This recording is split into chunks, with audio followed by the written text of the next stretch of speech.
नमस्कार छात्र छात्राओं।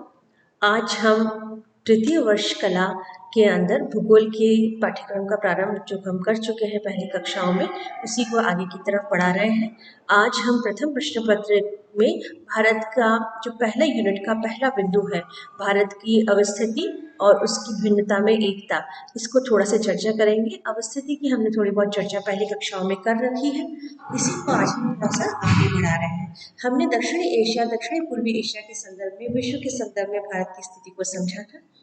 साथ में ये भी समझना होगा कि भारत ऐसा देश है जिसकी आधी सीमा जलीय है और आधी सीमा स्थलीय है, यानी स्थल से भी सीमा लगती है और जलीय सीमा भी है। स्थलीय सीमा से लगने वाले उसके जो पड़ोसी देश हैं उसमें पाकिस्तान, अफगानिस्तान, चाइना, भूटान, नेपाल और बर्मा प्रमुख हैं।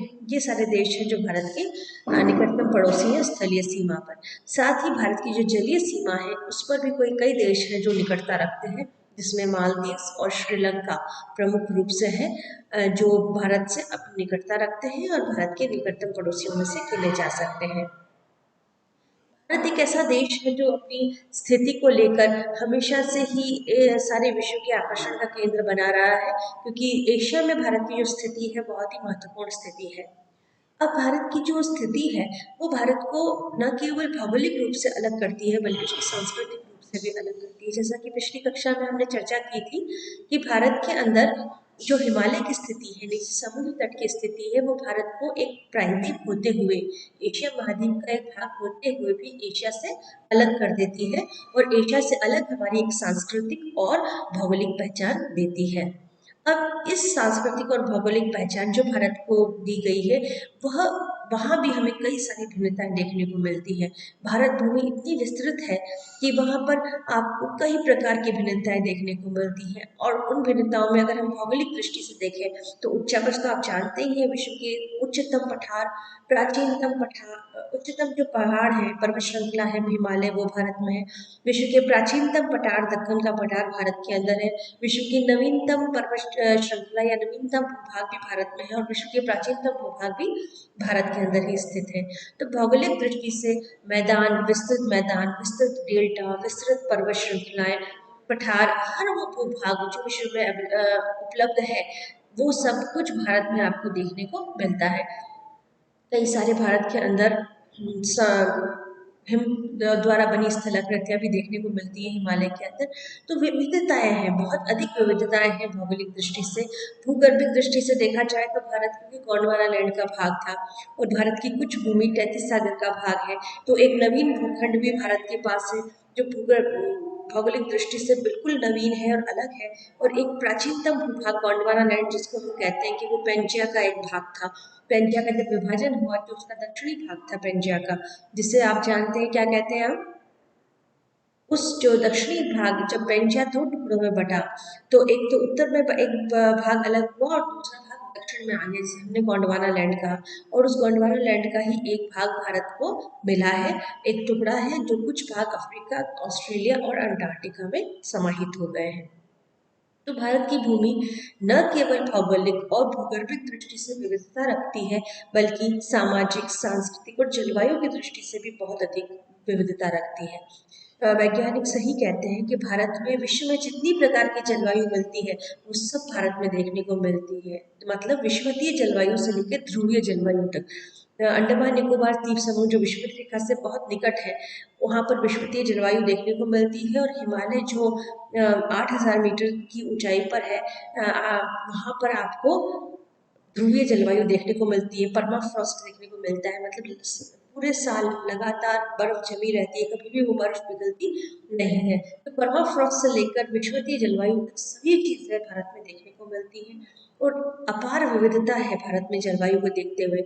मौनीसराम और चेरापूंजी जैसी जगह है जहाँ साल भर बारिश होती है, विश्व के सबसे अधिक बारिश प्राप्त करने वाले स्थान है। वहीं जो पश्चिमी राजस्थान है, विश्व के सबसे सूखे स्थानों में से एक है, जहाँ औसतन 25 सेंटीमीटर बारिश भी साल भर में नहीं होती है। तो इस तरह से सभी प्रकार की विश्व जलवायु मिलती है, और क्योंकि सभी प्रकार की जलवायु मिलती है तो उस पर पोषित होने वाली सभी प्रकार की वनस्पति भी भारत में देखने को मिलती है। ज्वारीय वनस्पति, शीतोष्ण कटिबंधीय, शीत कटिबंधीय, उष्ण कटिबंधीय, उपोष्ण कटिबंधीय, कोणधारी वन, शीतोष्णकटिबंधीय कोणधारी वन और वर्षा वन, सभी कुछ भारत की भूमि पर देखने को आपको मिलता है। तो ये अपार विविधताओं वाला देश है जिसमें हर प्रकार से आपको जलवायु की, भौगोलिक दृष्टि की भिन्नताएं देखने को मिलती है। इन सभी भिन्नताओं में यहाँ की सामाजिक और सांस्कृतिक व्यवस्था में भी कई सारी भिन्नताएं, जैसे भाषा संबंधी, भारत की आप जानते हैं कि कई सारी भाषाएं हैं भारत के अंदर, और हर कुछ दूरी पर जाने पर हमारी बोली बदल जाती है। राजस्थान की अगर हम बात करें, हमारा अपना राज्य है, हम जानते हैं कि यहाँ पर कहीं मेवाड़ी, कहीं मारवाड़ी, कहीं ढूंढाड़ी, बहुत सारी बागड़ी, अलग अलग भाषाएं हैं जिसको राजस्थान के अंदर ही कई सारी बोलियां बोली जाती है। राजस्थानी भाषा होने के बावजूद भी कई सारी बोलियां हैं जो काफ़ी एक दूसरे से भिन्नता रखती हैं। तो भारत एक विविधताओं वाला देश है। सांस्कृतिक वेशभूषा है, खान पान है, चावल प्रधान, गेहूं प्रधान, मक्का प्रधान, बाजरा प्रधान, कई सारे भोजन हमें देखने को मिलते हैं। कई प्रकार की पोशाकें, कई प्रकार की वेशभूषा, संस्कृति, आचार विचार, अनेकों अनेक हमारी जनजातियां हैं जिनकी विविध संस्कृति है, विविध प्रकार के उनके सिस्टम है। भारत की स्वतंत्रता के बाद उन सबको अंदर इनकॉर्पोरेट करने की पूरी पूरी कोशिश की गई, सबको अपना स्थान मिले, सबके लिए स्थान बने, इसका पूरा प्रयास हमारी संविधान सभा ने किया और सबको जोड़ने का प्रयास किया। अब ये सारे तत्वों की जब हम चर्चा करते हैं तो हमें लगता है कि भारत में एक क्या है, सभी तो अनेक है, सभी जगह तो विविधताएं हैं। भारत की जब हम बात करते हैं तो हर बिंदु पर हमें अनेक अनेकों अनेक भिन्नताएं देखने को मिलती हैं, अनेकों अनेक विविधताएं देखने को मिलती हैं। हम अगर किसी भी पक्ष को देख लें, अगर हम कपड़ों को देख लें, पहनावे को देख लें, सोच को देख लें, संस्कृति, विवाह प्रथा, हर जगह हमें अनेकों अनेक भिन्नताएं मिलती हैं। तो इन सभी भिन्नताओं के बीच में एकता कहाँ है? क्या हम अलग अलग हैं? क्या हम एक देश के रूप में एक नहीं है? क्या भारतीयता क्या है? इसको लेकर हमेशा सवाल उठते हैं। कई सारे पश्चिमी विद्वान कहते हैं कि भारत एक नहीं है, भारत में बहुत भिन्नता है, बहुत डाइवर्जन है, बहुत ही एकता का अभाव है भारत के अंदर। परंतु भारतवासी होने के नाते हम जानते हैं कि भारत में जितनी अनेकता है उससे कहीं अधिक एकता है। भारतीय संस्कृति अपने आप में बिल्कुल अलग है। जिसे अगर आप मलय संस्कृति देखें, चाइनीज संस्कृति देखें, अफगानी संस्कृति देखें, उससे बिल्कुल अलग भारतीय संस्कृति है। भारतीय संस्कृति अपने आप में अनोखी है और जिसका कारण है, बहुत बड़ा कारण है, उसका कारण है हमारी स्थिति। हमारी स्थिति समुद्र के ऊपर हमारी जो स्थिति है, उत्तर में जो हिमालय है, जिसने हमें एक यूनिट के रूप में बांध के रखा है। कई सारे आक्रांता भारत में आए, कई सारी जातियां आई, प्रजातियां आई, और वो सब भारत में समाहित होती चली गई और भारत की मूल भूमि से जुड़ती चली गई। तो उन सभी ने मिलकर भारतीय संस्कृति को धीरे धीरे अंगीकार किया और भारतीय संस्कृति निरंतर एक अविरल धारा के रूप में बहती चली गई। इतने वर्षों लंबी हमारी संस्कृति है, लगभग 5,000 साल पुराना हमारा लिखित इतिहास हमें देखने को मिलता है, जो अविरल रूप से चला आ रहा है। विश्व में किसी भी स्थान पर इतनी निरंतर संस्कृति आपको देखने को नहीं मिल सकती। कई सारी विश्व की संस्कृतियां जो भारत से भी प्राचीन थी मगर वो समाप्त हो गई, अब उनके अवशेष ही हम ढूंढते हैं, उनकी कोई निरंतरता आज हमें देखने को नहीं मिलती, वो लगभग समाप्त है। पर भारतीय संस्कृति जीवंत है, वेदों से लेकर आज तक। ऋग्वेद का 5,000 साल से अधिक पुराना इतिहास है। ऋग्वेद से लेकर आज तक की जो हमारी संस्कृति वो उसी धारा पर बह जा रही है, और कई सारी उपधाराएं आई और इसमें जुड़ गई और वो इस मुख्य धारा का भाग ही बनकर आगे की तरफ बहने लगी। अब इस एकता में एक और एकता जो हमें देखने को मिलती है वो है हमारी जलवायु। पूरे भारतवर्ष में मानसूनी जलवायु है। मानसूनी जलवायु से आपका क्या अर्थ है? मानसून, थोड़ा सा हम इसकी चर्चा यहाँ पर कर लें। मानसून क्या है? मानसून है हवाओं का प्रवाह। हवाओं का प्रवाह जो साल में 6 महीने बाद अपनी दिशा पूर्ण रूप से बदल देता है। अगर 6 महीने में उत्तर दक्षिण चल रहा है तो अगले 6 महीने को दक्षिण उत्तर चलेगा।